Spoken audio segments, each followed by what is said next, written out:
They come from another time. A machine wrapped in flesh. A soldier from a distant war. Both after a woman who holds the key to the future. One wants to kill her. The other must protect her. I'm here to help you. You've been targeted for termination. The Terminator. Your future is in his hands. The Terminator. Rated R. The #1 movie in the USA is now playing everywhere. It's Terminator! Robotic endoskeleton, the bioflesh regenerator. Activate! Now you can create your own Terminator with the bioflesh regenerator. I'm back to protect. Yeah? Think again. Battle damage. Must return to bioflesh regenerator. Add flesh compound. Activate! You are in control. Terminator created. I'm back. The bioflesh regenerator comes with 2 robotic figures and bioflesh compound. There's something very special about the taste of 7-Up that's unlike any other soft drink. Maybe because 7-Up has no artificial flavor and no artificial color. Never had it, never will. And no caffeine. Never had it, never will. Whatever it is that makes 7-Up so refreshingly different, the other soft drinks never had it. Ha ha ha. Never will. Play the Indiana Jones and the Temple of Doom game. Details at 7-Up and Diet 7-Up displays. Boy, do I have a surprise for you.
Nope, didn't work. There it goes. Greetings and salutations, everyone. All right. Hopefully everybody's doing all right. Welcome to Talk Hard Tuesday. Let's do this.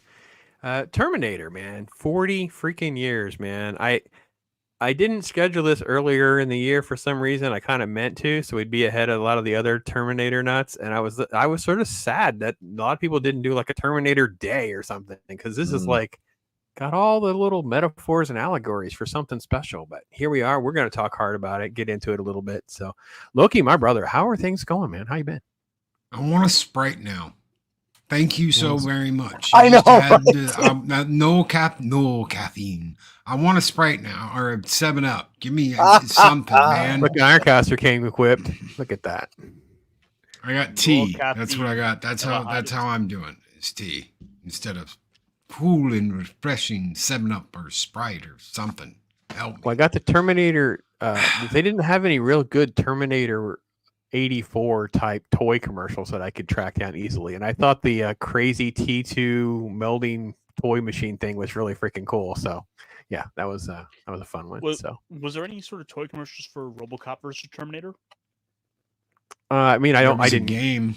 There's a game for it, yeah. So I didn't go deep into like miscellaneous Terminator commercials, because there's literally like people who have like, you know, an hour of Terminator commercials that involve everything from, you know, toys to the movie trailers and all sorts of stuff. Which, by the way, I do love the fact I did kind of comment over it was that was sort of like not quite the movie guy voice, but it was one of the movie guy's voices, right? I think Troy can attest to that. It was that, you know, this summer action adventure. Arnold is back. Yeah, there is that definite feeling of the time, right? Especially like you can do that with the original Star Wars promos before they even, you know, had real sizzle reels. You know. Yep. Yeah, I have a commercial break with the original Star Wars trailer tease on it, so there's like not all the information is right, so it's kind of fun to hear them kind of talk about it, because it was funny, because it was like obviously cut long before the final cut of the movie. So pretty cool. So IRONCASTER, my friend, you got your Sprite ready to hang out, talk hard about Terminator. What's going on, brother?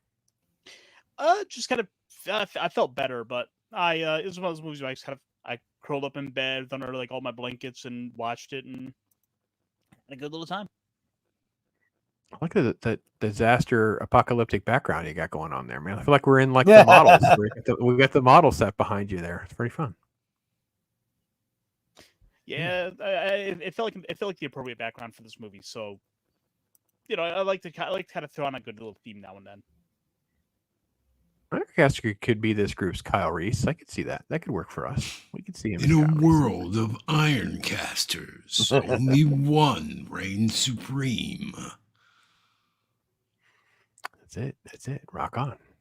And with us, our guest tonight, Troy, my friend. It's so great to have you with us, man. It's always fun and definitely reminiscent about something that we're old enough to have said we saw in the theaters and can talk about.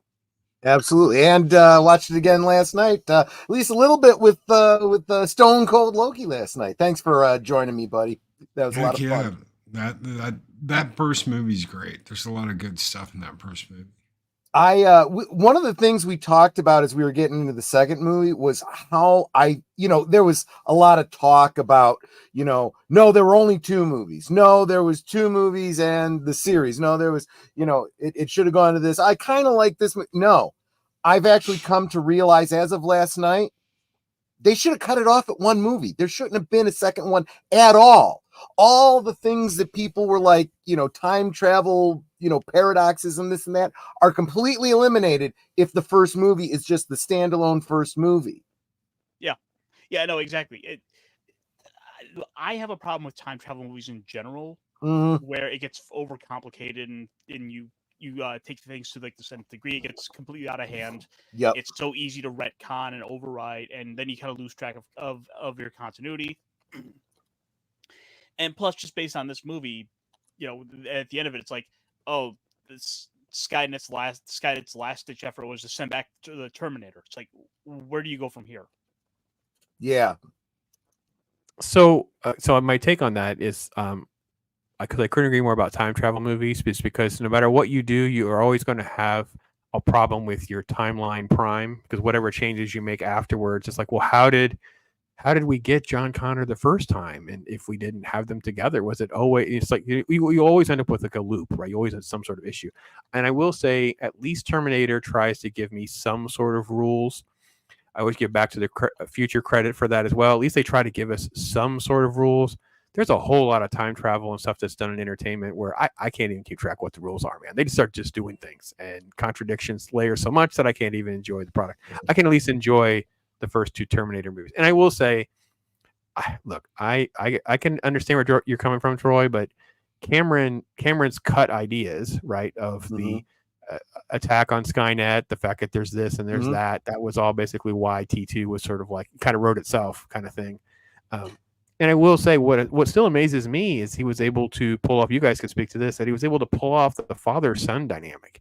Because the movie is actually built on this great relationship story in T2 that I don't think Cameron's had it in him to write anything that good since, in a lot of ways.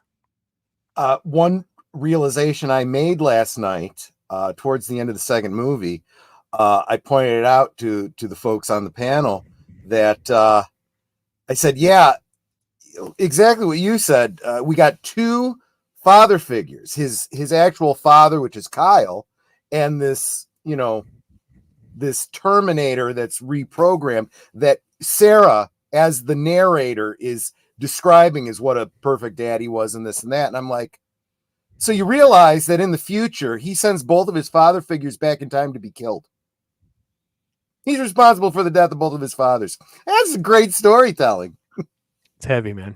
It's heavy. Speaking of heavy, let's say hello to this wonderful chat. They're amazing. Let's do it. They're doing all the heavy lifting for us. Snorty is here. Great to see Snorty out there. Nordporio as well. Awesome to see you, brother. I did that whole YouTube lets you gift out some membership thing, so I did that for you guys. Make sure we throw those out there. That went to Jana, Jace, Makini, IRONCASTER, and Biehn. Yeah, awesome. So congratulations to you guys. Thank you for that. And I will try to get myself caught up on doing content in the afternoons in between rainstorms and get some stuff out there for everybody. So, but let's see here. Yeah, tons of folks. Obviously, Netter and this guy are over there. They're talking sweet to each other and doing their traditional things, saying that, all their pleasantries. So we do. We got to do it. There he is, from the Great White North himself, Chris Persia, holding down things. Hail to the tetrarchy of Talking Heart. Hail to you, Chris, my friend, and hail to Troy, the special guest. Yes, indeed. Pat S is here as well, saying please like, share, subscribe. Thank you. Yes. Thank you, Pat. Thank you, my friend. And Pat, by the way, I don't think I heard back from you, man. I did a Gattaca video, which was entirely because of you piling on Ethan Hawke. So you can see my thoughts on Gattaca. Let's see. Lots of back and forth there, of course, which is always great to see. There we go. Hey there. I don't even know how to say this. How do we say this? Do I know? JPRPH1. Let's just say hi, John. All righty then. Deleted scenes in the house. Hey, buddy. Great to see you, my friend. Kids action figures for Radar movie is both odd and amusing. Yes, that actually is only trumped. I think Loki, you and I've talked about this only by the fact that rated R movies are violent movies with the kids' morning cartoon adaptations. Yep. Yes. There was a lot of great rated R films that in theory the kids should not have been able to see that had some pretty decent toys. Alien was another one. David Lynch's Dune. Those were also some pretty weird toys. I mean, and not in the Lynchian way, in the what were the toy companies thinking kind of way. That sandworm did not look right. Jeez. Kind of like a butthole popcorn bucket.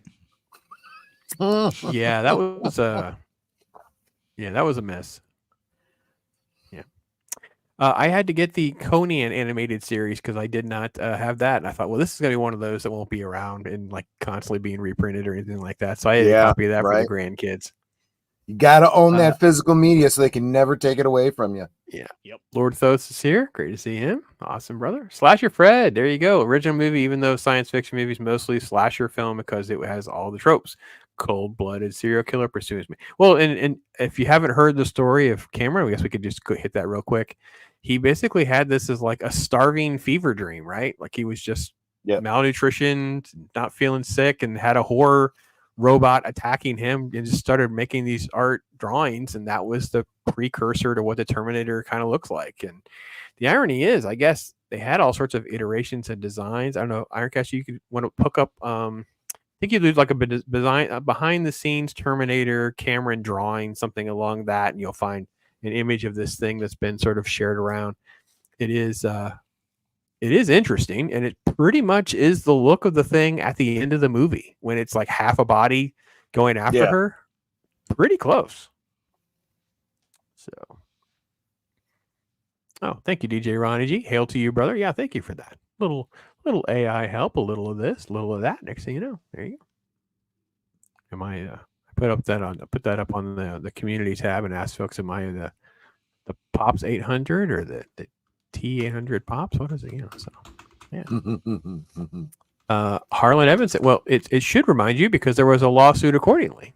Yes, indeed. So the famous Outer Limits episode called Soldier, based on a little short story that he wrote and settled out of court. Cameron, I think, is not really talked about that much. It really wasn't really involved with the settlement anyway. The studio probably just made it go away. Any of you guys seen the Outer Limits episode? You guys are familiar with that episode that we're talking about? I have not. No, I've seen all of them, but I mean, you're pulling like a rabbit out of a hat, so I'd have to remember which one it was. I think that's one of the few Outer Limits sketches episodes I have seen, so I know exactly what you're talking about. Are you talking about OG or reboot? No, it's the OG. It's the 1954 episode. I think it's season 2, and it's just two odd soldiers in the future fighting. There's like a lightning type or beam type strike of some kind. The one is zapped into the real time of 1950 or 64. I'm not quite sure. I know what you're talking about now. Yeah. Oh, there's that art. Yeah, look at that. That was his fever dream art that he kind of drew. So very close to what ends up at the end of the movie with the Terminator chasing her. But that was that's the precursor to why we got this movie. That's crazy.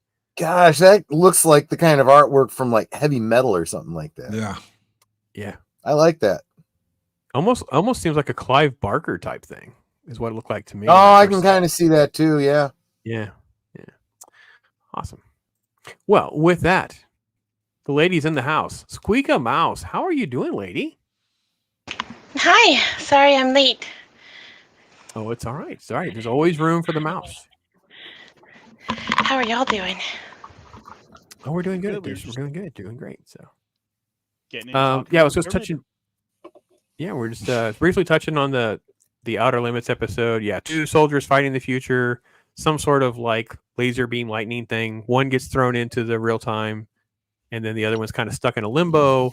And it's this guy. He doesn't communicate well, whatever. And then they end up fighting, killing each other. But at least there are elements of it, I think, that they clearly lifted. But I don't know that I would have sued for. I would be shocked they couldn't have got out of it, because it's not like the premise or the elements were so spot on to Terminator. But there were pieces of it. It's similar to Matrix, right? It's similar to Matrix, where you can go, you read Grant Morrison, you go, oh, I read The Invisibles, it feels like Matrix. Or you read, so it's like there are pieces that I feel are close.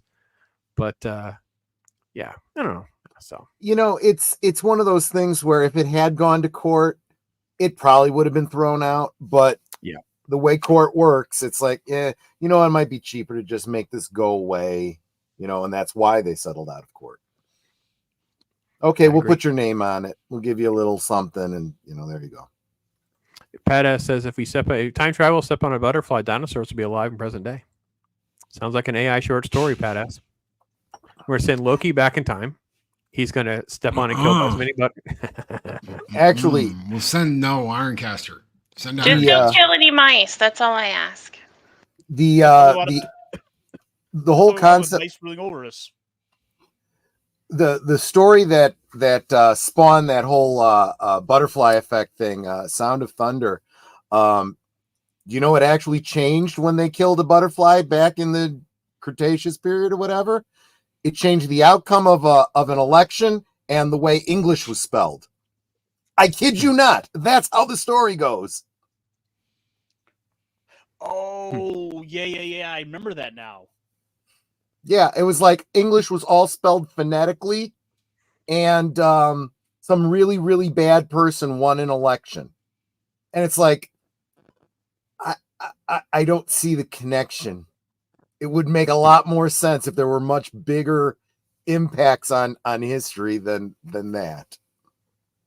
Yeah, that's kind of there's a lot of dotted lines to get from the butterfly to that. That's just that's a weird one for me. So Slasher Fred talks about the dynamic between the 2 different worlds, dark future, present day, streets of LA. It's fine. I thought it was okay. Lorthos is proclaiming there's only 2 Terminator movies. Where do you guys come down on that? Do you watch any of the others? Look, let's start with you. You watch any of the others? I think Salvation is okay. It's not a good movie. It's not a great movie. It's not like, oh man, I'm put on Terminator Salvation. The last time I did watch it was like, I think 4 years ago for a panel like this one. And I watched the director's cut. It was meh. I like the idea of being in that time period, and I actually like the last probably 15 minutes of the movie, but the rest of it is not anything like what we thought it would be. We wanted resistance, and we wanted John leading everybody, and we got this really confused half man, half Terminator dude, and all this other junk that we didn't want and we didn't need. And so they tried to do it, but that's the only one I would even consider putting next to the first 2. Everything else from 3 on down was absolute total dog shit. And Salvation wasn't much better, but at least some of it I liked. So, and I hate the idea that all the Terminators look like Arnold. I can't stand that. That made no sense. That makes no sense. Yeah. Like, the whole point of the original movie was, they're made to kind of blend in, and like, yeah, you see having like one who looks like that, but you really got to have more variety and not just the same cookie cutter mold. Right. Are you John Connor? Hey guys, there's another one at the gate. That sounds just like the last one. Exactly. Well, and in the movie, Kyle has his what do you call it? PTSD flashbacks, right? and we get to see from his memory when a Terminator found their base and was shooting the place up, and it didn't look anything like Arnold. It was just some other schmo, you know. And the dogs are the ones that caught it. That was the whole big that was thing the whole about that point. was the dogs. And they even cut that part out of T2, except for the extended edition. You can see it where the dog's barking, and it goes out there and realizes some bitch told me the wrong name about the dog. That at least makes sense and connects back to the first movie. Dogs don't like them. Dogs don't want to be around them. So dogs can see through it and figure it out. They smell it, whatever, it's wrong, and they don't like it. But yeah. SQUEEKA, have you seen any of the other Terminator movies? How do you feel about any of them? No, I have not seen any of the other Terminator movies. I just saw these two for the very first time, like last November. So, no. And I was told by my friend not to watch anything Biehn 2. So Such a good friend. I'm not gonna. You have Such good a friends. Oh yeah, it was awesome. He was like, "Don't watch anything past this." He's the same one that was like Alien 1 and 2. That's it. Yeah, that's a good. That's a keeper friend right there. That's somebody's doing you right. Yeah. I'm in the minority. I'm okay. Like, so I just did a little review on the Terminator Zero anime show. I thought it was meh as well. There's a lot of good stuff that's done in the first half of the season, but it's obviously got a lot of the neo-feminism, strong Mary Sue characters, and by the end of it, I'm sort of, and the time travel stuff gets totally funked up into knots. And I kind of put it in that same group with Terminator 3 and Salvation, where like they're both just like, if they're on, they're on. I'm not gonna, leap over the table to turn them off, but I'm not really out of my way to watch them. I've actually devoted my chance to watch Salvation again and give it a chance to kind of see how I feel about it years later. But I have no desire to even acknowledge that Genesis and especially Dark Fate even exist. Like, it's just freaking, it's insane. Absolutely insane. And you guys brought it up, Troy, on your stream last night. You and Loki brought it up briefly, because I didn't hate the first part of Genesis until they time travel into the future. Like the first setup part never bothered me much, but you guys hit the nail on the head with the one thing that did bother me when I watched it the second or third time, whatever, was when they redid the punks the way they did. They recast them all, and it took Bill Paxton out of it, and it just the way they did all of that. It didn't hit me in the first viewing or even the second viewing. I know I saw it in the theater, was like, that part didn't bother me. And then I think it took a couple times, and then it hit me like, you wrote that part sucks too. Okay, never mind. Especially because they changed nothing about that scene. Yeah, they just cosplay. And they absolutely could have just through editing had that flow right into his confrontation with, his doppelganger. I had real problems with that. I did not like the cat. I could have lived. Okay, you guys are gonna all ostracize me here. I could have lived with the casting of what's her name, Daenerys, whatever, as Sarah Connor. Daenerys Targaryen. Yeah, I don't remember the actress's name now, but Clark. Yeah, okay. But everybody else was terrible casting. None of them looked like the people they were supposed to be playing, except Arnold. Arnold looked like Arnold. Congratulations on that one. I mean, I could, squint my eyes and go, she's kind of short, but the others were so far off. It's like, you didn't even try. Well, we can't derail the whole show complaining about all of our horrible, because there's a lot of Terminator bad movies out there. And SQUEEKA, your friend hit the nail on the head. Just watch the two. Just don't even bother. Just save the hours of your life. It was exciting enough just watching those two, because I fully confess I knew nothing of the Terminator lore. Like I'd seen, of course, who's I'll be back or whatever. Like there's like a tiny bit that I knew of. But I was going into this blind. I know that sounds silly, but I was, and it was. Oh my gosh, it was a wild ride. It was a wild ride. I remember screaming watching the second one, like, no, it's a Terminator, run. And then he turns into the good guy. Oh, threw me for a loop. I tell you what, I was just, it was a wild ride watching those for the first time. I pointed that out to Loki last night. When you've seen it a bunch of times, you don't remember what it was like the first time. Again, also, this was in the days before you had the internet, you had, YouTube commentary and stuff like that. You didn't know who the good guy and the bad guy was going into it. And you can kind of see it from Sarah Connor's point of view. She just panics because you got to believe she's having all kinds of PTSD over the Terminator, the Arnold visage, right? And then she's like, wait a minute, he's on our side, That's the face that basically turned her life upside down and killed the father of her child. Now, that's a very important point, because what is the first thing he says to her? One of the first things that Kyle says to her: come with me if you want to live. You gotta, no, you gotta do it. Yeah. Come with me if you want to live. That's not how Kyle said it, though. But see, I speculated last night. I'm like, I wonder if that's something that John told, programmed into the Terminator. If you run into my mother, she's gonna react. The only way you're gonna get her attention is to say these words to her, because he knew the story of his father, right?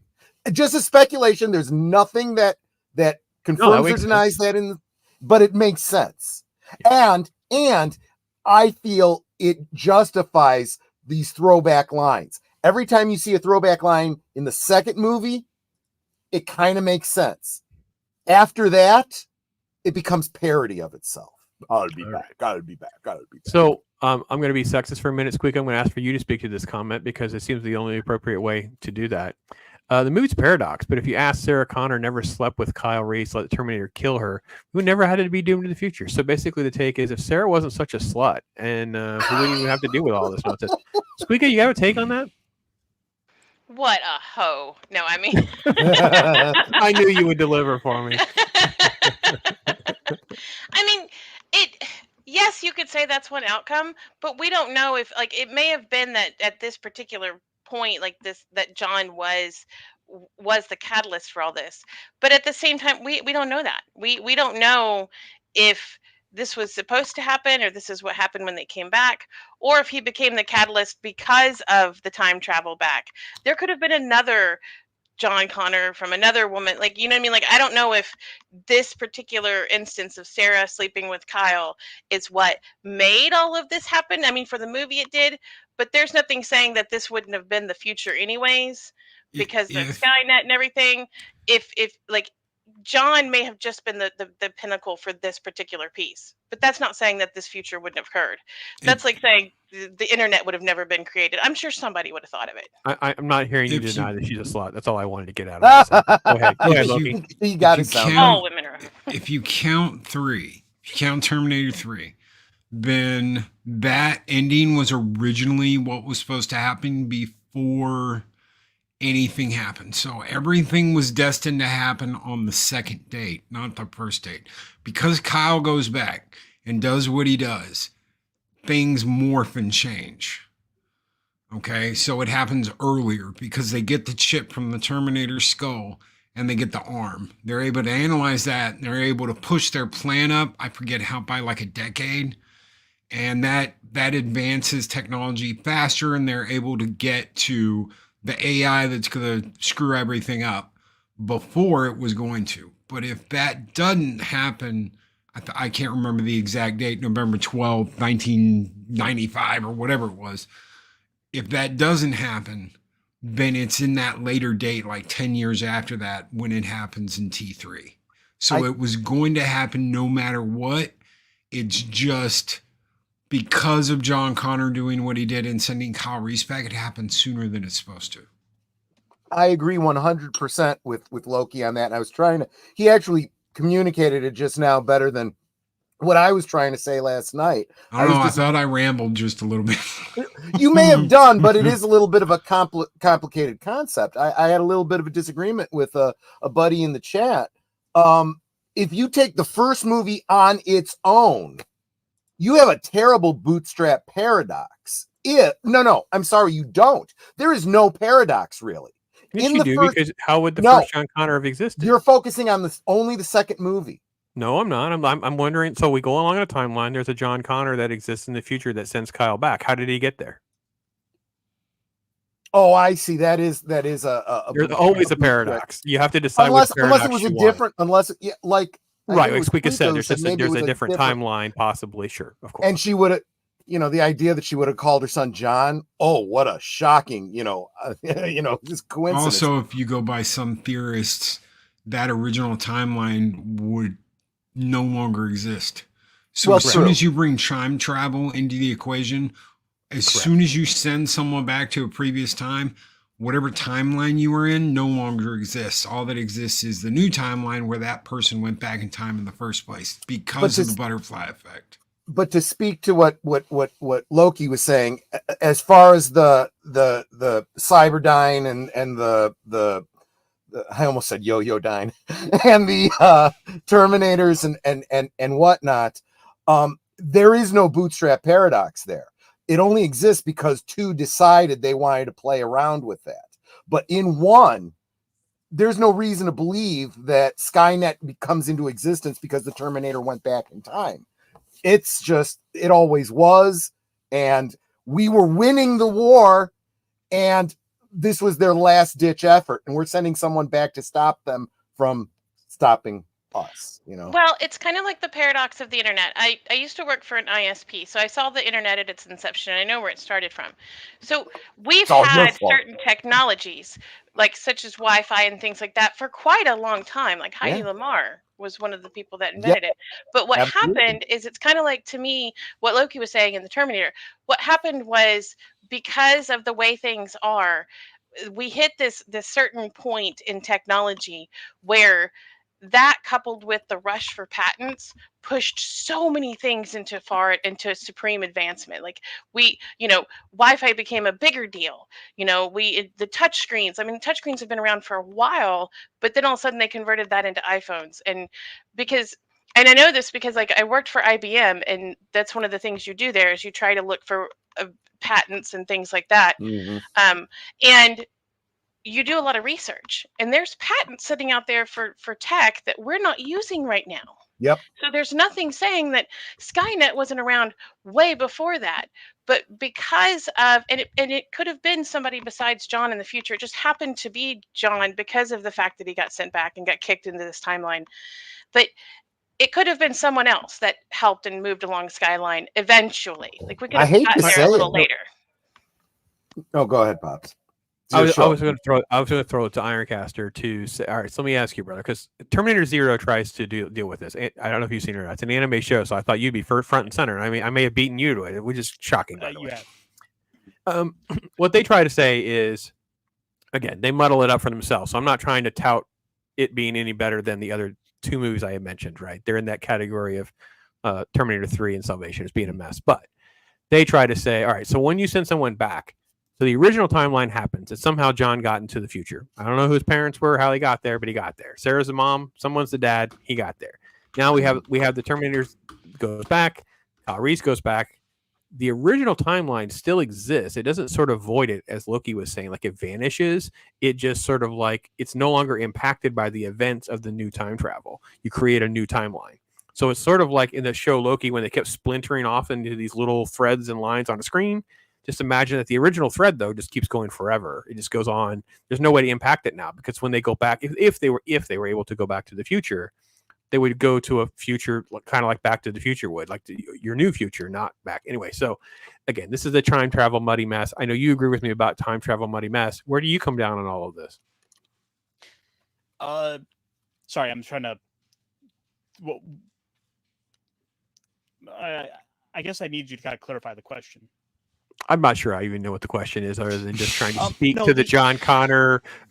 Because it is kind of it's one of the fun muddy elements that we can talk about with the Terminator, especially with the first two movies, because everyone loves the first two movies, rightfully so. Yeah. But if there's any issue, it's like, well, let's just talk about the complexities of time travel and how muddy it makes things. So that's kind of I wanted your take on how it all kind of plays out in your head. So I've always had it in my head that what they should have done all along is really they should have taken a page out of Back to the Future 3. Because it's like every time they keep trying to send a Terminator back to take out Sarah Connor, John Connor, they wind up with all this, like, with all this kind of foreknowledge of always having someone there who can handle it. What they really ought to do is go back further. Go back to, like, I don't know, Sarah Connor's grandfather. Go back to, like, the Wild West. It would. I'm just saying, it would be kind of interesting to have like Terminator in the Wild West. Okay. And plus, you could always play with. I mean, there's all kinds of stuff. Like, there's that town in Pennsylvania, for example, that has like that lit a big old methane. Centralia. Yes, where that could be that you could use that to sort of explain what happened with, like, well, we had to basically blow up an entire coal mine in order to kill the Terminator, and kind of lean into some like little known history. All right. Why is it so interesting to go back? Can I ask that really quick? Why is it so interesting to go back? You can go forward.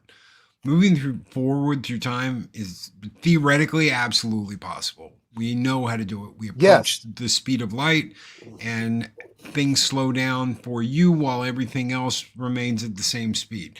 So that as you're approaching the speed of light, you could spend like 1 year on a ship where you've traveled 20 years for everybody on Earth. Yes. So 20 years for everybody Special on Earth passed in 1 year. Yes, theory of relativity. But going backward is the real issue. So if you go backward, are you erased from time? Are you really just like, boom, he's gone? Everything he did up to that point is fine, but then boom, as soon as he's gone, he's gone. Nothing for you changes. But everything for him, everything he experiences will be something new in a totally new timeline. Was that what you were saying earlier, Pops? Yeah, to a certain extent. And I think that because we answer after the question. No, we're having more of a time travel talk than a Terminator talk, but it's really the one fun way to discuss the movies is so what happens to the original timeline when they go back? That's really the question. The timeline when they go back is there was an original timeline and it still exists and it just kind of goes on, and the new events don't really impact that anymore. We have a new branch and that's a new line. Or every change they make now they are in just the one static timeline and they move along it, and when they make a change it happens everywhere. So this is more like the butterfly effect where I make a change and now people have the Shaquille movie mixed up with the Sinbad movie, whether it's Shazam or whatever, he's a genie movie or not. It's like that's the butterfly effect, right? This is the Mandela effect type thing. So those are the two pieces of the coin.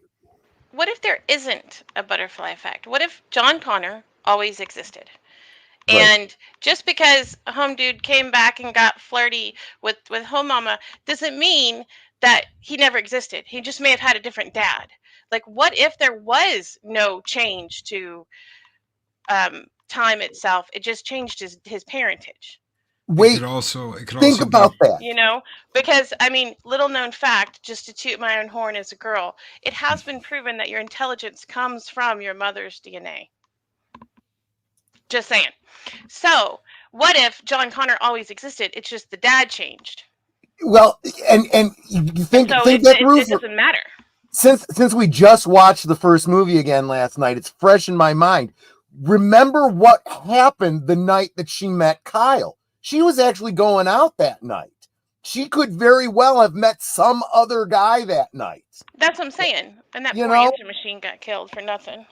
Exactly. And that lady's sandwich. I still don't know what's on the sandwich. I didn't even think about that. Man. I do remember right now, our Terminator conversation is just that Sarah's a slut. So we should probably go on to the movie. Well, unless it's a predestination paradox, where in fact Kyle was always meant to go back in time. Kyle was always meant to be John's father, and because that is the way it is, it always happens. Yes, it is a paradox, but it's a predestination paradox where this was always meant to happen. It is a singular point in time that is meant to repeat over and over and over again because there's no other way for time to exist without it. It has to happen. It's predestined in time. Plus, the other thing is also we saw the photograph come back into play. We saw the destruction of it in the future, and then we saw it at the end of the movie with her getting the picture taken. The creation of the picture. I did want to, I think whenever you're a guest on someone's channel, you want to agree with the host as much as possible so that, he'll like you and have you back again. So I do want to point out that in the second movie, John Connor literally affirms that his mom was a slut, that she slept around with anyone she could to learn, more tactics, more skills, and gain resources. So, there's your proof. Kyle's there we go. Dad. Hashtag oh my Sarah's goodness. a slut. Okay. Here we go. So let's get to this part here. He's talking about the punk, so I think it's only appropriate that we take a moment to give some love to the GOAT, the man himself, who was taken out by everybody. He's taken out. He's had how come it's not presenting? What happened here? Here it goes. All right, so a little Bill Paxton love. Just for those kids at home that didn't know this was a thing. So for those and Brian Thompson, I think it is the one Brian on the right. Thompson. Yep. He's roadkill. So we get to have that moment. Yeah, when they first meet, we learn a lot about the Terminator just by watching. They don't have to discuss it. It's like the punk doesn't go, "You sure don't show any emotions, man." I'm gonna, we don't have to. Yeah, exactly. It's actually just Joe, don't tell. Yes. So I watched. I've always been a Paxton fan because I watched Twister, and I love Paxton, but I didn't watch Terminator nor Aliens until the fall of last year for the first time, and I was like, "Oh my god, I'm a man!" I was so freaking out that Bill Paxton was in these. I was so excited. It's like, oh, and then he was in Aliens, so I love the fact that he was in this, and to see him in this getup. Oh, I think I laughed for a solid 30 minutes straight. Well, he was good friends with Cameron. He was really good friends with Cameron, and Cameron was always like, "Hey, dude, I'm doing this. We're doing this at Fox. I'll see what I can get you. I'll see if I can get you in. I'll see if I can get you a part." So that was favorite Bill Paxton film role. Oh, it's got to be Hicks. It'll be Hicks till the day I die. Okay. I know that's not like he's a star in that movie, but he is a star in that movie. That movie would not be the same without Bill Paxton going, "Game over, man. Game over. We're screwed, man. What are we going to do?" Not like it wouldn't have been like he did it. I got one that's, if not better, it's at least as good. Near Dark. It's finger licking good. He's chatting Weird Science, though. He pees himself in True Lies. That's a good one, too. Yeah. I mean, I love sniffing dirt and Twisters. I only know Twisters. I haven't seen all those other ones. Well, in Alien. Oh, you haven't seen him in True Lies, SQUEEKA? No, I haven't. True Lies. We did a Can we do a Bill Paxton month? I'm down for that.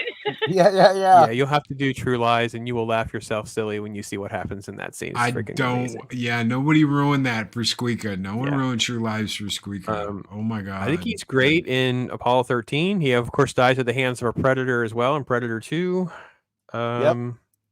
Want some candy? Yeah. Want some candy? Oh, that's just great, man. I was told only watch Predator 1. That's what I was told. Just one. Predator 2 is good. But 1 and 2 kind of stand on their own. You can watch either or both.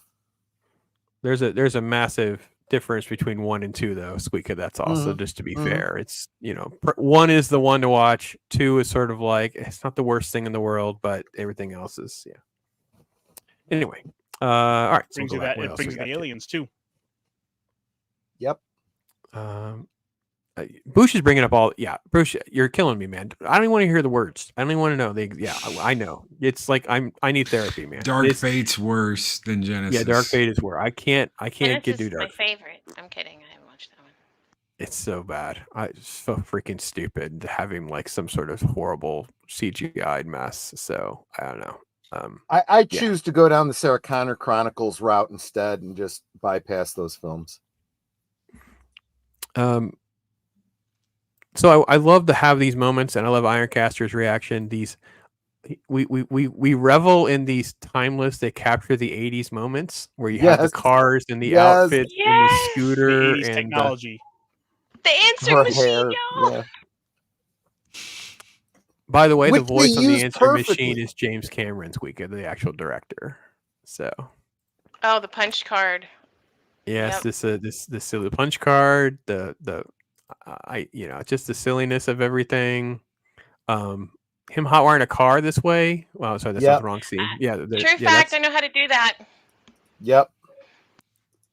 This is a great scene in the gun. That's why I miss the 80s. You can't do that to cars anymore. Pointed out that laser sights were pretty new back then. That would have been huge money back then. Yeah. And she wouldn't have known. She wouldn't, you have the light on your, that wouldn't have meant anything to her. It's become iconic since then. Yeah. Yeah. And obviously the Brady Bill is referenced here in sort of a passive aggressive way by the fact that he can take home the rifle. I mean, the shotgun, but he can't take home the handgun. So this is a Brady Bill thing for any kids want to look that up at home. They don't know what that reference is. So it has to do with the shooting of Reagan. So Loki, were you going to add some more? That's okay. We got Bruin. That takes care of all of it. I don't know. Sorry. I whatever I was going to say, perfectly fine. Between the moped and big buns and I used to love going to breakfast at those restaurants, man. They had awesome buffet back in the day. An actual phone booth. Are you a Saracana? Ooh, mistake. Flash forward to the future stuff, which I think he did such a good job of giving us enough. Yeah. They give us some stuff to go on, but it's not like a ton. I don't know if any of you can throw it in chat. I put the link up there for that little special features, special effects thing. We won't have time to get to that. Guys, throw that up in chat for everybody. If you guys want to just right-click this and save it to a watch later or whatever, it's kind of like a making of the special effects. It's only a few minutes long, but you get 2 or 3 people talking about it. They talk about the models and things like that. And they do accurately point out, because I don't know what...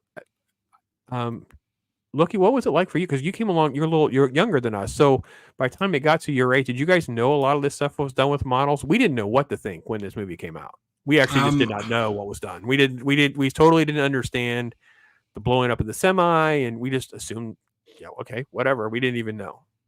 If I saw this before T2, I don't remember it. I remember seeing T2 first. So I saw T2 first, and there was a lot of stuff that was like that. Aliens was like that. There were a lot of sequels that came out. Lethal Weapon. I saw Lethal Weapon 2 before I ever saw Lethal Weapon 1. A lot of these movies made me go back and watch earlier movies, and they actually drove me to go, okay, what's good in this decade? What's good over here? What's good that came out this year and this year and this year, and go back and look for stuff that people really liked, because I had no idea. I had never seen this movie. I just heard Arnold was going to be in a Terminator movie. Yeah, I knew what Terminator was, but I don't think I'd ever watched it. So it was one of those like driving forces of keep checking back and see what was good back in the day, because there's all these good movies, and I would have never watched it if it wasn't for T2. So, yeah, that's good points. Good points. Again, more 80s references with them going out, talking on the phone. They're doing their hair. She's got a Walkman. Yep. All sorts of fun silliness. This time, and then the great Paul Winfield. Yeah, I love him. He's so fantastic. And he's, by the way, the voice of possibly one of the most underrated of the Batman animated series. He's in the Earl episode. It's called The Mechanic. And he's the guy that designed and does the repair job on the Batmobile, and is probably one of the most, no one puts it in like the top 10, probably even myself, but it's such a great episode. Very, very underrated actor. He also plays Tyrell in Star Trek Wrath of Khan. Yep. We were talking about that last night. Yes, we were. Yep. Kill him, Tyrell, now! And of course, Lance Hendrickson is just freaking amazing. Everything kind he of does. Terminator in his own right, right? He's a synthetic being. Yeah, the variations of Bishop. They bring that up. They bring that up in Aliens, the Cyberdyne company. They bring that up. They bring up Cyberdyne in Aliens. Yep. So it's funny that Cameron got them to do that way, somehow, like linking the fact that Terminator and Aliens are in the same universe, or at least Cyberdyne, the Cyberdyne company, is part of the Aliens universe. I have argued with Aged Boomer, my co-host on Fridays, that Terminator, Alien, Predator, and Blade Runner are all in a shared universe. Yeah, you could argue that, because in AVP, they take the gun, the plasma gun, to Yutani at the end of AVP Requiem. So there's a connection there in AVP. You've got the connection between Blade Runner and because isn't it so the Tyrell Corporation owns Cyberdyne in Blade Runner, and Weyland Yutani owns Cyberdyne in Aliens. So there's a reality where each company owns the other because Ridley. And I would say if you're doing the whole alternate history, alternate timeline thing, they may not all exist in the same timeline at the same time, but they all exist in the same shared universe. Can we just start putting Bill Paxton movies in the same timeline? Because it would just call it the Paxton verse, and then we could put like Commando in, and we can just keep going with True Lies. It's the Paxton, right? Yeah, and he becomes a Mormon in Utah and has 3 wives. Sure, yeah. I'm all for that. Well, you could have like Hicks is his great grandson, the one that died in Predator. He's like he had a baby at home. One day that baby will grow up and be Hicks. Be a Marine, a colonial Marine.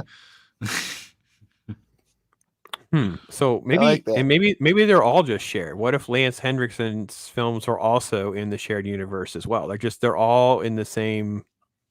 Yeah, I'm okay with this. This is a good theory. I like how this continues to go. Mm-hmm. Yeah. Well, you could always say Bishop Wayland started his career as a cop. Yes.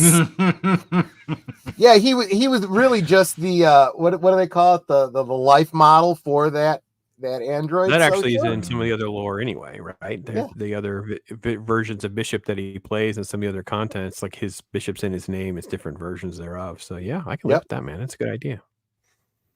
This is the kind of thing that's coming. Like in 50 years, when all this crap's in public domain, some person's going to write this amazing Ready Player One type thing for. And by then they'll have the AI ability to, just type in, make a movie with these parameters. What do you mean by then?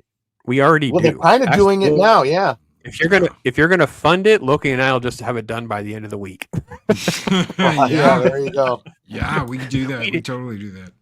Troy, you saw that we did go to my channel, Troy. I'm sure you have access to it. The little crow thing we did. We did a little crow. I wrote lyrics and he made music and we did a video. And it took us basically between the two of us maybe 40 minutes.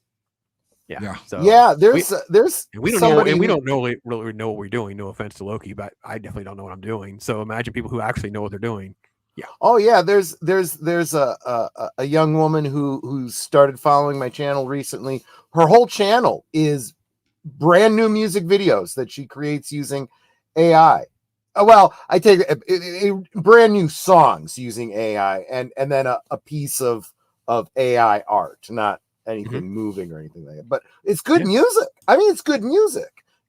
Yeah, Loki has the Suno. He's been down that rabbit hole. So, okay, so we have all the stuff to get to the club and the big takeout of the roommates.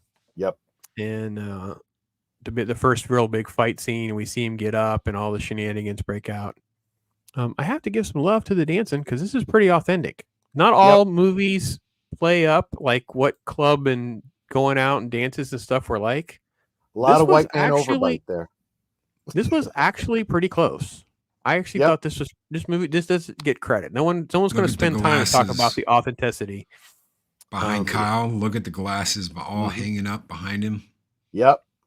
It's like they walked into a bar and actually filmed this. I wouldn't be surprised if they did. It's probably on a studio, but no, he did not. This is a place, and he had the tech noir stuff made, and he had trouble keeping people out, thinking that it wasn't a real joint.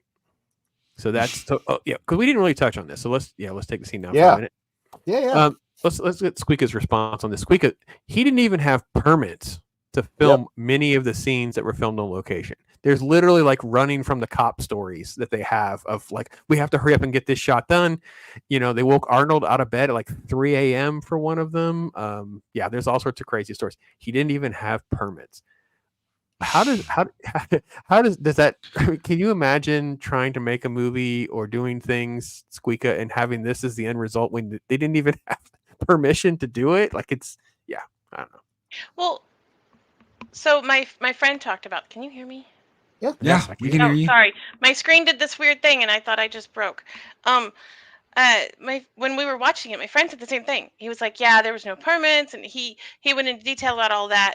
And I thought it was amazing because I mean, just knowing that a lot of things were shot in studios and they make studio sets and the scale models and things like that. No, the budget for this film was this or that. But to hear these things like, oh yeah, we're going to shoot this shot right now. Let's just go. Or just out in the wild, hey, we're going to grab this car. We're going to drive down this street all crazy. And then we're going to shoot this. Like, it was listening to some of these scenes that were, I guess, risque is a nice way of putting it. It was, to me, it was so different than modern movie making. Mm-hmm. And to see some of these scenes too, it was, I mean, it probably pretty scary, just seeing some guy in a Terminator suit walking down your street. Yeah, so some of these scenes were staged and had planned. However, there is a great story that goes to what you just set up. So thank you for that. There's a story where Arnold went out for a bite to eat and forgot he still had the T2 makeup on, which included the red eye. So did you imagine that?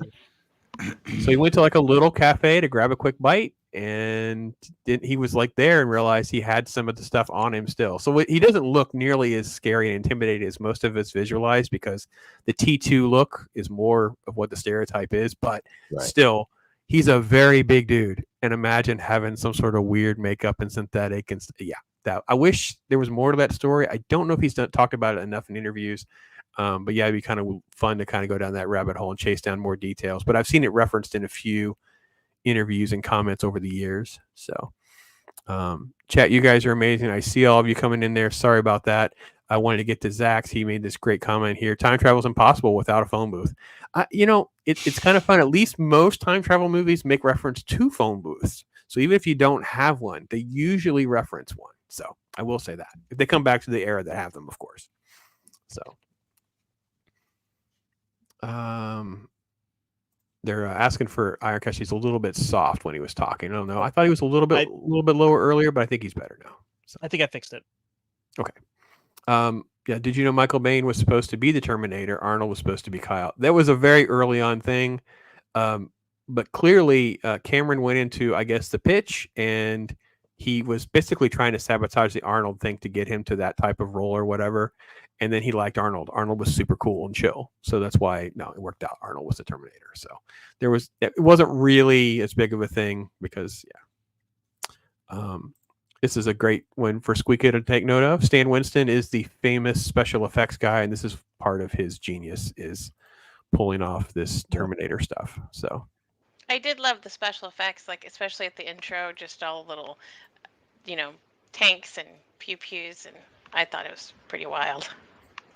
Well, I pointed out last night that the different. Oh, you're perfect scene. I know exactly where we should go. So yes. Yeah. So this scene. This scene has to be done using a puppet head, right? Because it was the only way they could show the depth of the missing eye and digging in and whatnot. Which is done differently in the second movie. Because they had the ability to use a kind of CG, or an early CG, where they kind of green him out and then they, superimpose a computer graphic. This is the example that I use where, necessity is the mother of invention, but you use the right tool for the right job. And as soon as CG becomes possible, if it is the best tool for the job, you use it. You just never overuse it. So this is Arnold, and then they cut around. So this is the puppet, and this is Arnold's hands. Yep. So the hands go around. So it's a little tricky to kind of see at times where the puppet is up close, which is freaking amazing. So that's the puppet. I was not warned when I watched this the first time. I was not warned. Yeah. So it's the puppet, but then they'll cut to Arnold looking in the mirror. So beautifully done. But Arnold's hands and stuff. So, and if one of you can pull it up, there is a behind the scenes. I'm a Terminator nerd. I don't know what else to say. It's a Terminator behind the scenes Arnold puppet, something like that. You'll see him with the puppet, and you can have perspective on how he pulls it off. Okay, sorry, I posted the other one. Yeah, there's one where he's it's out there. I don't know. I'm having mild computer issues, not great, but just but yeah, beautiful stuff. So way behind on chat, sorry folks. But yeah, great stuff out there. So Slasher Fred brings up a scene we touched on last night, the scene where Sarah's talking to her mother. It kind of parallels with John talking to his foster mother in the second movie, where you're not supposed to, don't say anything to anybody. Oh, but it's my mom, I can tell her. Now your mom's already dead, and it's you're talking to the Terminator. And we were talking, and we were saying, they don't really revisit her mother ever again after that scene. At what point does she realize? And it has to have been in between, right? She either figures it out when the Terminator shows up. Oh, I told my mother that's the only way he could know I'm here, therefore she's probably dead. Or, after the events and before she heads off to Mexico, she went to tell her mom, I'm leaving. Oh, mom's dead. Okay, well, I have no reason to stay here now. Yeah, I don't think that ever comes up. I will admit, and again, I feel great visuals. Mm-hmm. I don't even know of another movie during this era. You guys help me in chat. You guys know, is there a movie in this era where they did this so well, where you have this sort of like this totally catches you off guard? When I was, when we're 14 years old, Troy, and we're seeing this for the first time, and they cut to the thing, and you're like, well, you figured that maybe the Terminator got to mom or something, or you don't quite know exactly. But when he starts doing the voice and stuff, oh, SQUEEKA, you had to be like totally freaking out a little bit. I was. I'm like 187 years old, and it still freaked me out. I was like, wait, not the mom too. I was sad about all the death in this movie, but I understand the precipice behind it and why it had happened. But yes, when it cut to the scene where it was him talking, I was like, oh no. Chat, you're wonderful. Thank you, Troy, for getting that link there. Soul Assassin was talking about that restaurant stories on YouTube. I've seen it. I watched a ton of this Terminator stuff. So I am just Loki likes to talk about being this gobbledygook of knowledge that he has, that he carries around. I'm kind of like that, but I don't tend to keep it all Rolodex proper. So, thank you so much, Hiram. I appreciate this. $6.13. Super chat. Something about that field generated by a living organism. Nothing dead will go. Why I didn't buy the effing thing that I'm talking to, yo. Okay. All right. There we go. Yeah. There we go. I was lucky. The person I watched it with, my friend, is like a Terminator person too. So I got a lot of all these little tidbits and scenes and like back talking and like about like what happened and a lot of the cool facts too while I was watching it. So it was like my own little special side performance. It's truly amazing too, because so many things are just like we talk about, like the lightning in the bottle a couple of times, SQUEEKA, with like what I don't know, like it's sort of planned but not necessarily planned. Like it has to work out perfectly. It's kind of like the way Arnold got the role as Terminator. It's like he was like, well, I was kind of ticking him off, didn't really want him to be the character, that kind of thing. It's the same thing with the famous line, the famous scene right here. Yep. There's a lot of back and forth on what this should have been. And it's just lightning in the bottle of how it works. Yep. It's supposed to be, I will be back, I will come back, all this. There's a debate about how he sounded. He thought he felt effeminate. I don't know. What stories have you heard, Troy? I haven't. It was I have to believe that it was just a decision. Maybe they did multiple takes. Maybe he said, I will be back. And try that again with the contraction. I'll be back. Yeah, that sounds better. Let's go with that. But I can't talk with a contraction. Well, I don't care. It sounds better this way. I'm pretty sure, you know? Yeah. Yeah. It's good stuff. But it was not written in the script of I'll be back. It was sort of, I think it was something else, and then it was worked through at the time. So for sure. So and I definitely think there's a lot of things that in filming that happens all the time. You know, a director says, let's just try it this way, see what works. And then if it's just obviously better, it's like, okay, this is what we're doing. This is what we're going with. And I love the fact that so much of that is what makes history, right? So as a writer, you go through all this stuff, you do all these lines, you do these things. Next thing you know, it's some ad lib type thing. That's what makes the history book, so to speak. So yeah, I mean, it's one of those iconic moments that's become part of all of cinema history. That it will be forever remembered. Yeah, and I even normies know that line in movie and stuff. Yeah, and it's so much better, so much more succinct, that line, than the original. I'll be Beethoven. Get it? Bach, Beethoven. Got it. Oh my gosh! You'll be Beethoven. Remember, the puns are flowing. The puns are flowing. Then the incredible action sequence, which is just fantastic. And this is them blowing up this truck as the model. There's this crazy. I know. Just the effect of him not having eyebrows. That's just, man. But yeah, this was a model. I had to kind of like this special effects video that we put out there, the link for you guys should watch that. It kind of talks about this, and the best part was they talk about the blooper, right? It took them 2 days to reshoot because they originally shot it and then the front wheels that was pulling the model along came off, so it messed up the shot and do it all over again. So it's great. But yeah, I wish they would go back to doing more. You could do these kinds of grand effects. I did not know that when I first saw this, that was a model. You don't have to spend thousands of dollars, blowing up a truck to make it look realistic. Oh my gosh! So when he walks out of that, though, I was so angry. I thought for sure that was the end, and it didn't. That's subverting expectations the good way. Yeah, that stop motion work, baby.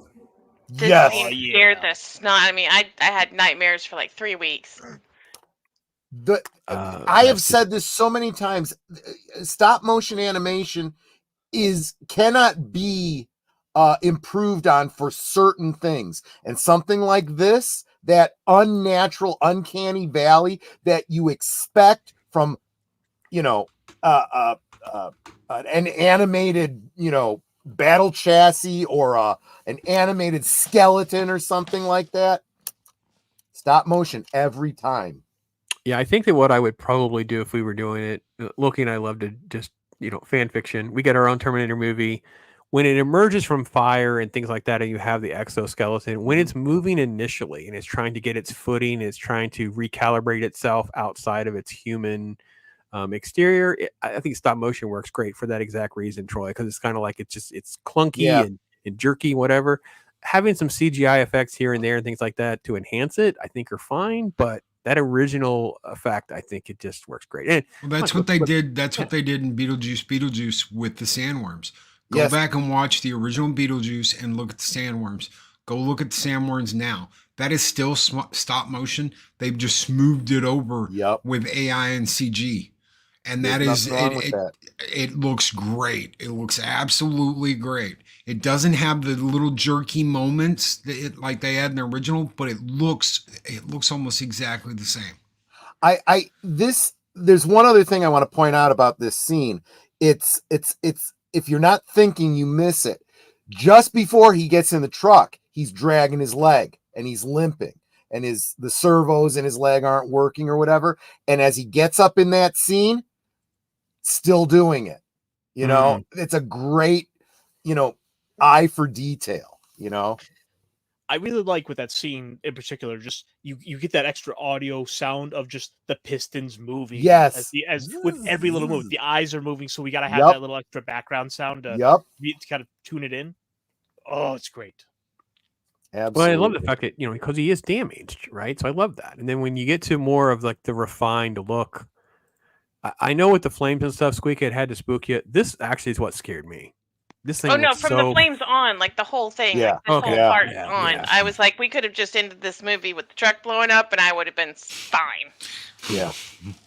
When this thing was coming, like I think someone earlier said accurately talked about it being like a slasher movie, and I'm like, Yep. yeah. When this was happening, man, I was like, Yep. holy cow. Yep. Yeah. I told my friend, I was like, can I just close my eyes for the rest of the movie, and you tell me when it's done? Can I just get play-by-play?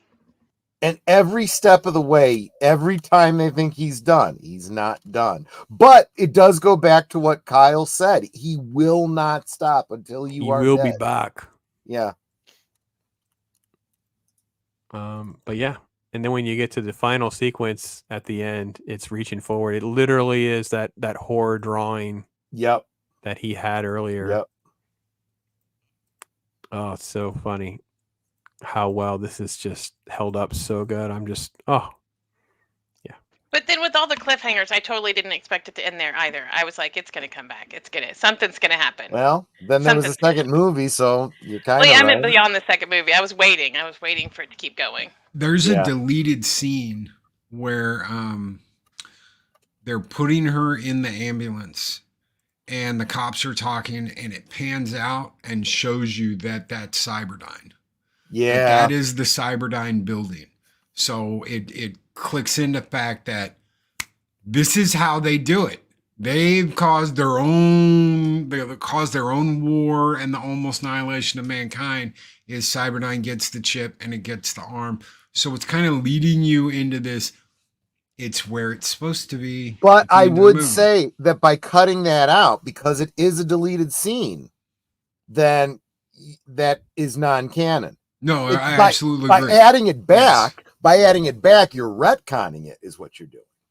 Yeah, I wish they had left that in only because it would have made everyone thirsty for more Terminator canon. Like it would have immediately, because we just treated this as a standalone movie, guys. Yep. I mean, literally from this happening to well after high school, before we heard there was going to be a Terminator movie. I was in college, but that phase, I was like, oh yeah, you just throwing Terminator in like regularly was happening.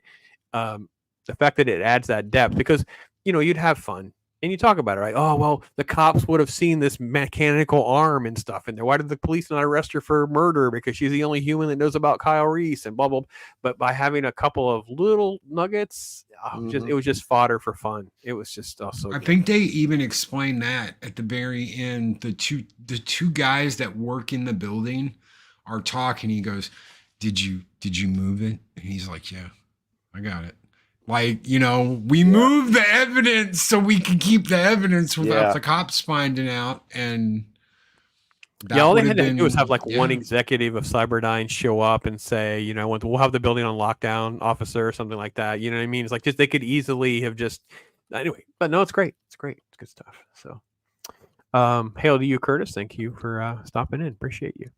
So many of you have been in here. Thank you all so much. I've seen so many names and people coming in and out. Thank you for that. So, Squeeka, did you watch it again for us? No, I have not watched it beyond my original viewing. I was debating doing it over the weekend, but I kind of liked my one-off. Like it was fun and it was special, and I kind of want to leave it that way. It was recent enough that you can still kind of talk about it. Oh yeah, it was just a few months ago, so we're good. We're good. So. Oh, it is implanted in my brain forever. It's okay. It's okay. As an absolute noob, this movie was harrowing. Squeeka went around and barred her windows and did the Jimmy lock on the door. And yeah, I was like, there better not be. I'm glad there's no phone books anymore. Nobody's gonna find me now. I was gonna say, there's probably only one Squeeka mouse in the phone book, so we don't talk about. You're kind of in trouble. We don't talk about that. Have you seen Nightmare on Elm Street? No. Oh my God, she's not going to talk to us after that. Oh dear Lord, she's not had going to come back. So that'll probably be her last week, but she'll never I've forgive seen us for one watching. part out of Nightmare on Elm Street. One part of one piece. I don't know which one it's from, and it's this girl goes into a cockroach motel kind of thing, and her skin starts falling off, and I don't know which one that's from. It's not the but first that one. was enough for me. Not the first Yeah, one. that's the fourth. You know, there's a Robert Englund story that was very similar to the one you told about Arnold. He fell asleep between takes in his Freddy makeup, and he got up to go to the bathroom because he had to go to another shoot, and saw himself in the mirror, scared the crap out of himself. Yeah. Well, I do even that every that's morning. based on, even that is kind of based on, you know, Cameron had a dream. The guys who wrote Nightmare on Elm Street and with Wes Craven, they picked it up. It was a newspaper story. Yep. That's how they found out about it. Some kid stayed up for like a week straight on caffeine and wouldn't go to sleep because he was having nightmares, and he stayed up so long he died. It killed him. There was a series of deaths, immigrants from somewhere in the South Pacific. I don't remember where. They were refugees from a genocide there, and even though they were living in different places here in the U.S., they all died in their sleep, and all the coroners said the only thing they could attribute it to was they died of fright.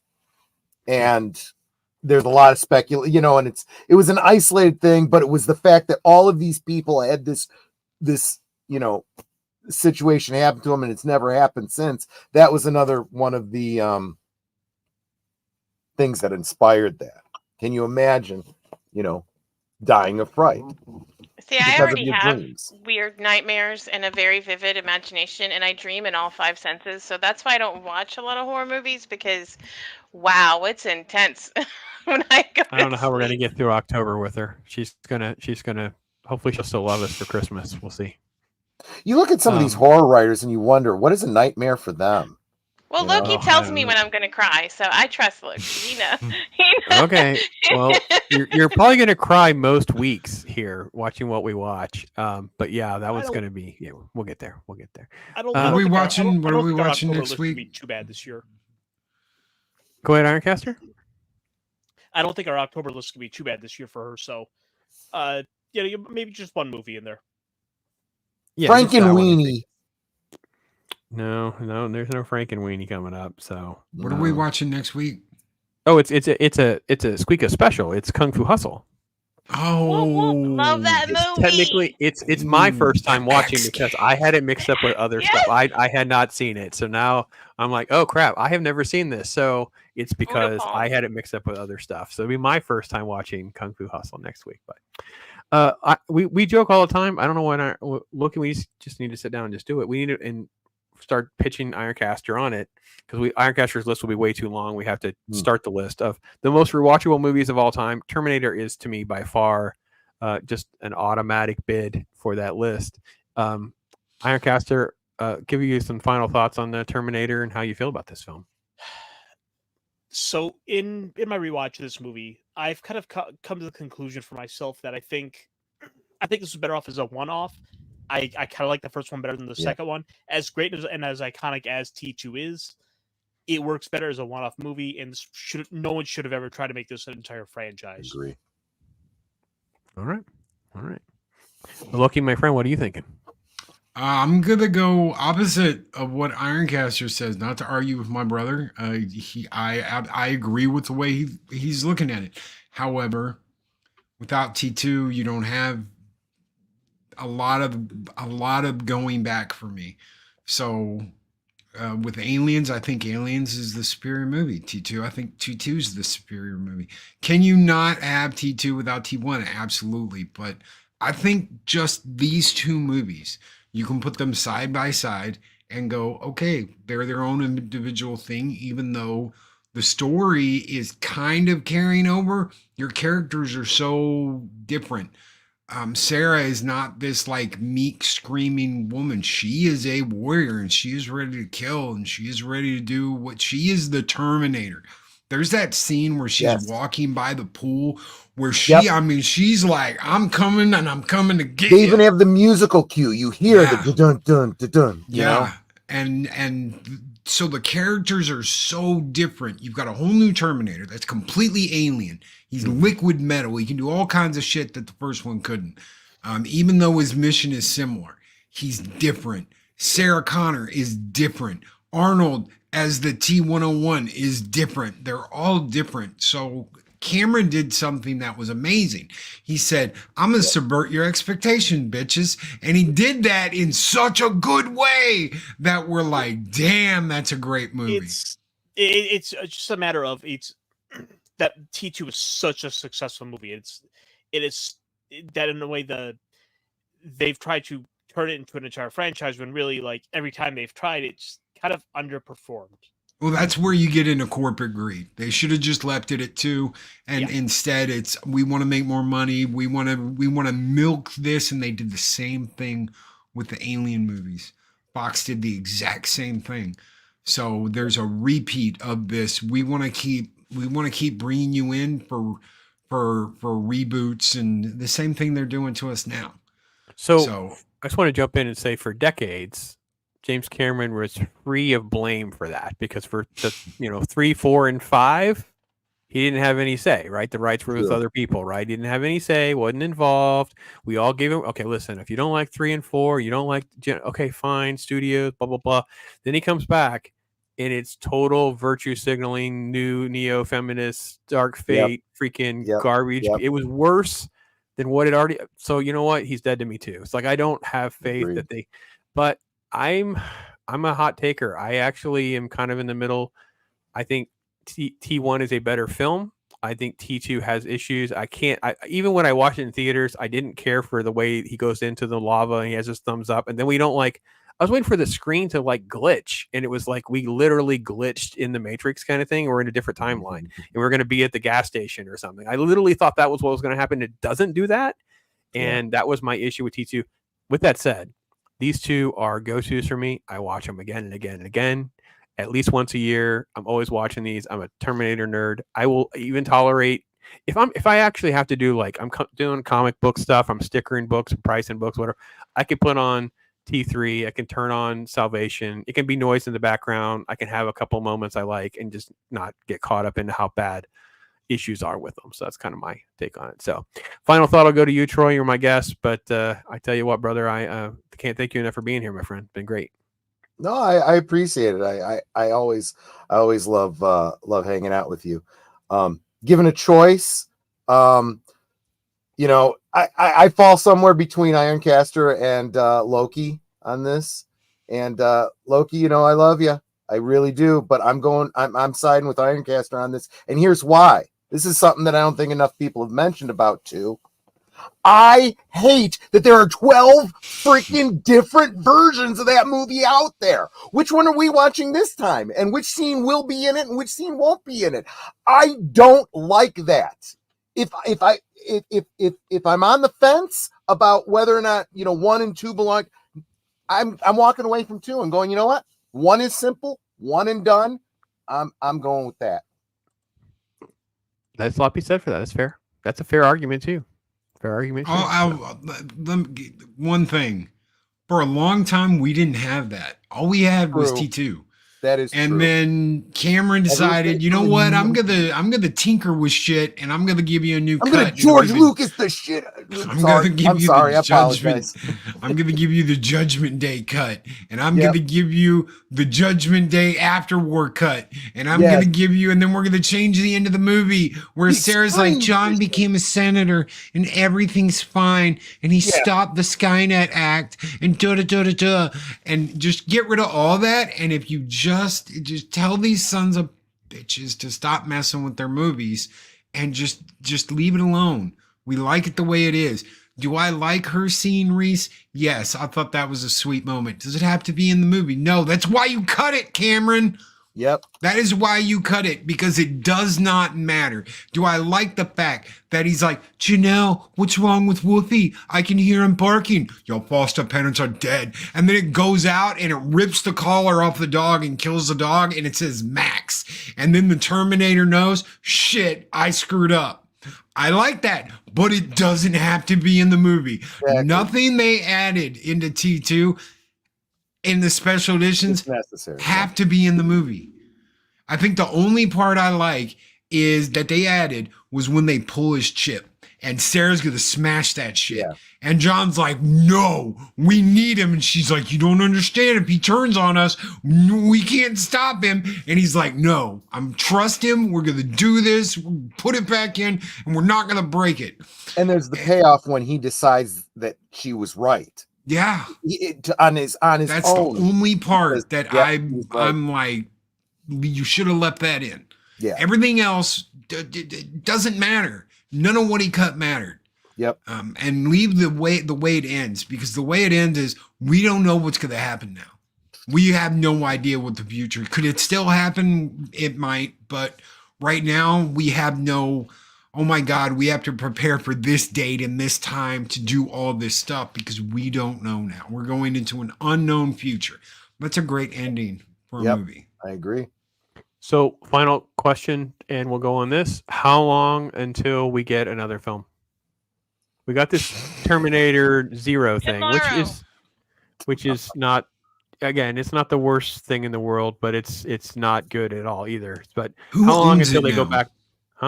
Who owns it? What studio owns this now? Is it Fox? Well, it's licensed through Cameron, though. He has the rights to stuff, so they have to be going through him in some way, shape, or form. I guess it's like with Avatar, yeah. Yeah, they're going to own the rights to distribute Terminator, Terminator 2, whatever. Those kind of rights are going to studio stuff, but he owns the right. No one's going out there making Terminator crap, but gotcha. Studio Canal is the one that owns it. So I think he's got to have control. So I don't know if you can license from him or not. I don't know. I with everything Cameron's done in the past decade, someone's got his balls in their purse and is like, you will do this or else. Yep. Maybe especially it's Connor. It might be. Well, he was married to her. To her. So it's like, what did you do, James? No, he trades, right? So he says, give me the money to do 3 Avatar movies and you can do whatever you want to do. Like, he's a sellout. He's a shill. That's what we saw with Dark Fate. Oh, it's good. It's good. He put his name on it. He got Arnold to smile and nod on it, whatever. And I'm like, and they gave him Avatar too. They gave him Avatar. They gave him Avatar money. At the time, they gave him Avatar money for 3 or 4 films or some nonsense. I don't think it's going to happen now, but at least at the time, he's a shill. He's part of this machinery, because it's all about, to me, he's just like Lucas. It's like the tech nerdy guy. He's done some good stuff, but it's way. James Cameron just wants to go out and play with new technology. That's all he does. Yeah. I mean, T2 was him wanting to go and play with this newfangled CGI, which we got to see with the Liquid Metal Terminator. Avatar was him wanting to go play with all the fancy schmancy 3D cameras. And now he wanted to do underwater stuff, right? Because he did that underwater documentary. He did the underwater work. That's what delayed the Avatar sequel anyway, was because he wanted to do this other stuff. So, yeah, just a rabbit hole. So, all right. Well, SQUEEKA, hopefully we have saved you from watching any more Terminators. Just watch the first 2. Don't bother the others. Oh no, I listen to people, and I will never ever. I probably won't watch Terminator 1 and 2 again, just because, like I said, it was a really fun time and really special, and once was enough. Even though they're amazing, but yeah, I won't go past 2. I don't care what y'all say. There's nothing else that exists. Thank you all in chat for being here. Troy, thanks for hanging out with us. Thank you. Always amazing. Been good stuff. Everybody, make sure you're subbed to all these wonderful folks and you're enjoying their content and doing stuff, plugging up in time that you're spending with them and stuff like that. It's always great. Troy, since we talked about it briefly, I thought we'll end and close with the Raven Crow video that music video we put together. I renamed it. AI had a stupid name on it. I changed its name to Nevermore. But this is literally 40 minutes of work to make this nonsense. Folks, take care. Be blessed. Next week will be a complete laugh as we talk about Kung Fu Hustle, because, dear Lord, it's insane. Yeah, I had not seen it. I thought I had it mixed up with other stuff. So I didn't watch You have to talk to the landlady. Lady, I know. All right, folks, take care. And yeah, this was AI.